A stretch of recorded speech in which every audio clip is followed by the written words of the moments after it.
pancreatitis, acute pancreatitis. So it is because of inflammation and hemorrhage of pancreas due to auto-digestion of pancreatic parenchyma by pancreatic enzymes. अपने खुद के pancreatic enzymes pancreatic parenchyma की auto-digestion करना शुरू कर देते हैं. होता क्यों है?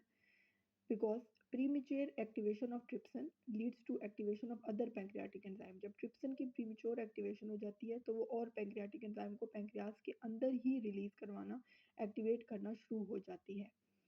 Results in the जो आपके पास होता है, जो आपके पास होता है ट्रिप्सिन, ये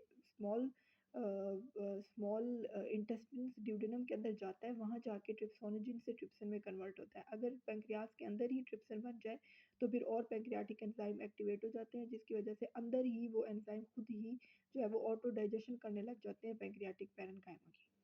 results in liquefactive haemorrhage,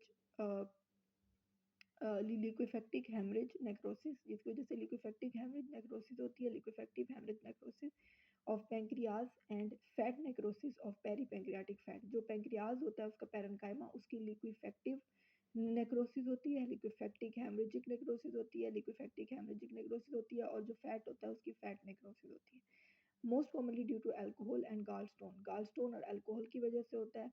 other causes include, उसके बाकी कॉजेज में क्या है? Trauma, hyper calcaemia, hyper lipidaemia. अगर आपका हाइपर कैल्सीमिया है, कैल्शियम में ब्लड में कैल्शियम लेवल बहुत ज़्यादा है. हाइपर लिपिडीमिया है, लिपिड का लेवल ब्लड में ज़्यादा है. ड्रग्स है कुछ ऐसी. स्कॉर्पियन स्टिंग आपको हुआ है, मम्प्स का इन्फेक्शन हुआ है, या rupture of posterior duodenal ulcer हुआ है. I will repeat all of them, this are very important, it's a past paper question. Alcohol, gallstone, most commonly alcohol, gallstone. Then you will write about the other will be trauma. Then number three will be hyperlipidemia. Then number four, hypercalcemia. Then number five, drugs. Then number six, scorpion sting. Then number seven, mumps. Then number eight, rupture of posterior duodenal ulcer. Okay. Clinical features. Epigastric होता क्या है? Epigastric abdominal pain होता है जो कि back को radiate करता है. ठीक है, most important part. Nausea, vomiting, periumbilical and flank haemorrhage. Periumbilical और फ्लैंक हेमरेज होगा. ब्लाइकस के पास और पेरी और फ्लैंक वाली जगह पे हेमरेज होगा. Necrosis spread into the periumbilical soft tissue and retroperitoneum. ठीक है, तो periumbilical and flank haemorrhage. Elevated serum lipase and amylase. आपका सीरम लाइपेज और serum amylase, serum lipase and serum amylase का लेवल इंक्रीज होगा. ठीक है. Lipase is more specific for pancreatic damage. जो लाइपेज होता है वो ज़्यादा स्पेसिफिक, लाइपेज इंक्रीज होगा तो पैंक्रियाटिक डैमेज है. Hypocalcaemia, calcium in the calcium पहले ज़्यादा था, अब वो कंज्यूम होगा तो ब्लड में हाइपोकैल्सीमिया हो जाएगा क्योंकि फैट नेक्रोसिस की वजह से. ठीक है, तो अब हम लोग क्लिनिकल फीचर्स की बात करें. Epigastric abdominal pain which radiates towards the back. Number two, nausea, vomiting. Number three, periumbilical and flank haemorrhages. Number four, hypocalcaemia. ठीक है, उसके बाद number five, serum amylase and serum lipase are raised. Lipase is more specific about pancreatic damage. And बस उसके बाद complications की बात की जाए. Shock due to peripancreatic haemorrhage और फ्लूइड सिक्वेस्ट्रेशन. तो इसकी कॉम्प्लिकेशन में आपको शॉक हो सकता है. पैंक्रियाटिक सूडोसिस्ट बन सकती है. ठीक है, क्योंकि fibrous tissue surrounding liquefactive necrosis and pancreatic enzyme, fibrous tissue इकट्ठे हो जाएंगे और सूडोसिस्ट बन जाएगी. अब वो सूडोसिस्ट क्या करेगी? Present as an abdominal mass which with persistently elevated amylase elevate होगा और एक आपको एब्डोमिनल मैस बन जाएगा. Rupture is associated with release of enzyme into the abdominal cavity and haemorrhage. अगर रप्चर हो गया तो आपके आप form by fibrous tissue surrounding liquefactive necrosis and pancreatic enzyme. अब वो जब पैंक्रियाज ऐसे उसके अंदर लिक्विफेक्टिव नेक्रोसिस हो रही होगी तो उसके गिफ्ट जो है वो फाइब्रस टिश्यू एक सिस्ट बना देंगे, तो आपको एब्डोमेन में एक जो है वो मैस फील होगा. ठीक है, फिर क्या होगा कि वो मैस जो है वो एक तो उस मैस की वजह से एब्डोमिनल मैस होगा, दूसरा सीरम एमाइलेज परसिस्टेंटली इंक्रीज होगा.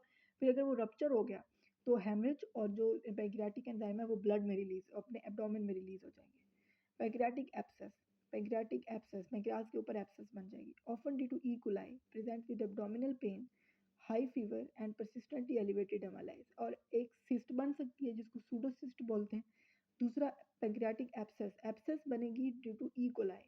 जब ये इन्फेक्शन ऑलरेडी हो रहा होगा उसके अंदर इकोलाई सुपर इन्फेक्शन हो जाएगा जिसकी वजह से एब्सेस बन जाएगी, उसके अंदर भी एब्डोमिनल पेन होगा, एमएलएज हाई होगा, फीवर होगा। फीवर इसमें होगा, सूडोसिस्ट में नहीं होगा। डीआईसी एंड एआरडीज, डीआईसी भी होगा, डीआईसी भी हो सकता है और एआरडीज भी हो सकता है, ठीक है, कार्सिनोमास हैं, ठीक है। तो ये DIC and एआरडीज।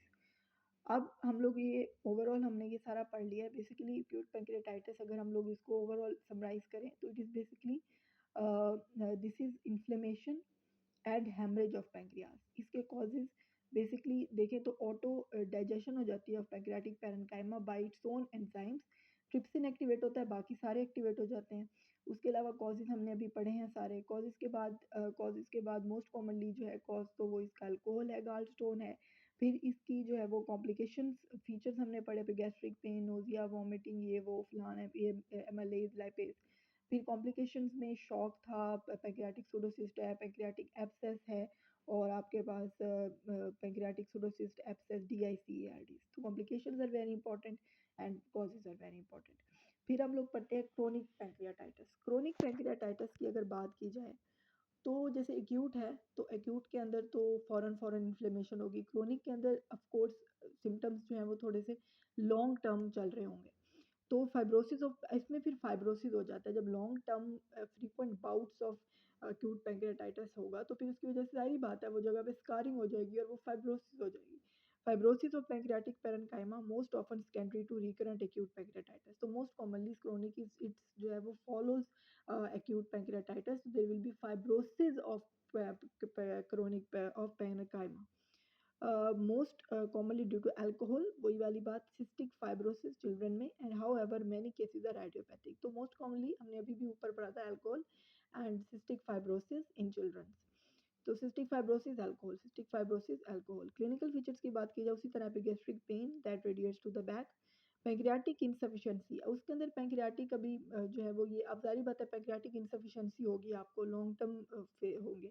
Result in male absorption विच ये अब लॉन्ग टर्म चल रहा है। एक्यूट में तो फॉरन इतना ड्रेस्टिक होगा ना कि वो पता भी नहीं चलेगा, लेकिन जो क्रोनिक पैंक्रियाटाइटिस है उसमें जो है वो फीचर्स आहिस्ता आहिस्ता आएंगे। फॉरन से ही हेमरेज नहीं हो जाएगा, फॉरन से ही सिस्टम बन जाएगी।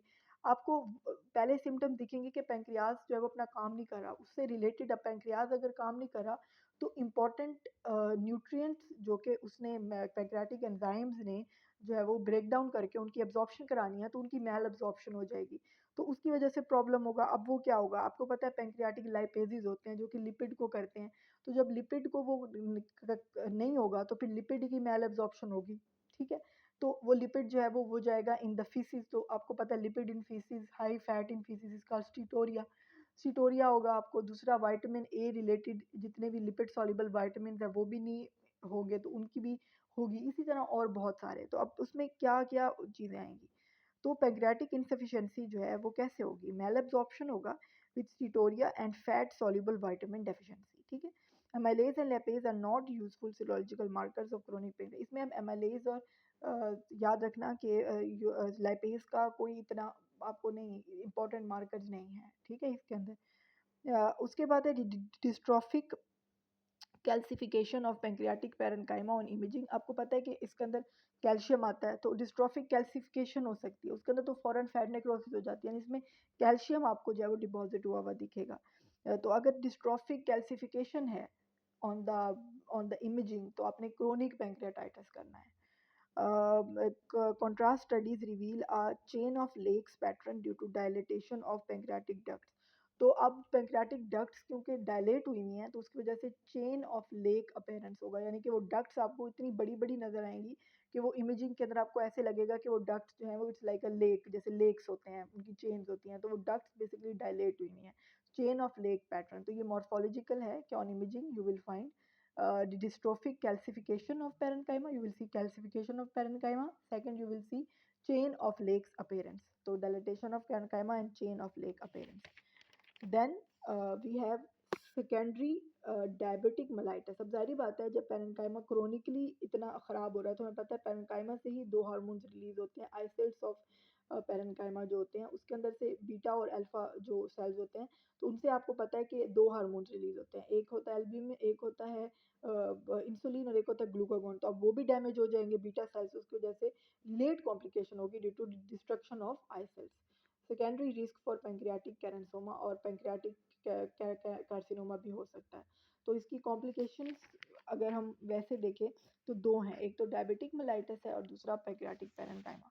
तो अगर क्रोनिक पैंक्रियाटाइटिस को हम अप करने की कोशिश करें तो इसके अंदर ये होगा कि fibrosis of pancreatic parenchyma most often secondary to recurrent acute pancreatitis. इसके सिम्टम्स में कॉजेज में alcohol in adult and cystic fibrosis in children.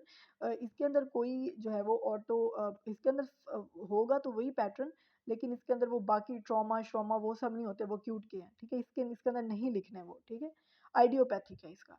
उसके अलावा ये अक्यूट पैंक्रेटाइटिस के बाद होता है तो वो उसमें फिर सारे खुद ही आ जाएंगे। फिर आपने पेन वही epigastric pain that radiates towards the back. फिर इसके अंदर थोड़े और चीज़ें हैं, इसके अंदर स्टीटोरिया होता है, malabsorption of vitamin, fat soluble vitamin होता है, और उसके अलावा डिस्ट्रोफिक कैल्सिफिकेशन आपको जो है वो इमेजिंग पैराकाइटिक पैरेन्काइमा के अंदर दिखेगा ऑन इमेजिंग, और चेन ऑफ लेग अपीयरेंस दिखेगा। दैन इसकी कॉम्प्लिकेशंस में डायबिटिक मेलाइटिस और पैंक्रियाटिक कार्सिनोमा है। Thank you so much. अगले में हम लोग पैंक्रियाटिक कार्सिनोमा को देखेंगे और फिर अगले टॉपिक को। Thank you.